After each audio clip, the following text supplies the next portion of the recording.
All right, let's take a look at the heavy beast here right now. This one has a large monitor in here. It's a lot heavier. It's an MSI. It has a Steel Series audio in here. Full set of keyboard. It has RGB lighting include. It changes in here, and it has an extra protective layer in here. Fingerprint, no, you're gonna leave your fingerprints on this one. You do have a couple connections, USB, two type C's and a type A audio connection here on this side. You got your two USB and a micro SD, and then your HDMI in the back. Beefy. This one is because it's huge.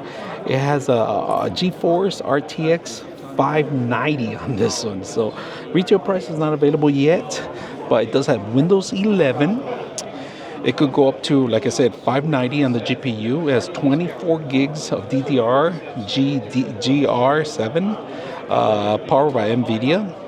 18-inch monitor, a monstrosity of a monitor. If you guys can see that on this monitor, it has you have your camera on the top of it. I'm gonna show you guys just a little bit. You have your camera on the top of the feature. You have your cooling here area on the back. You have two sets of speakers in the back. Nothing in the front. Let's take a look at the back.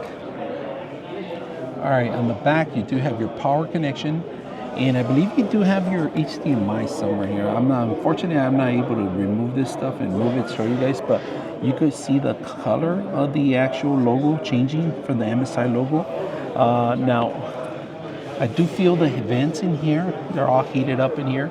I'm not gonna put my thermal camera yet, but I could always do that if you guys want me to do it on the next review. Huge monitor. 18-inch monitor. Flexibility goes a little bit back, all the way back, you know, not too much. I don't want to break it here. I want to get charged for something like this because beautiful. Huge gaming system. Instead of buying a desktop, maybe getting a laptop like this. You could feel the heat on the side, heat on the back.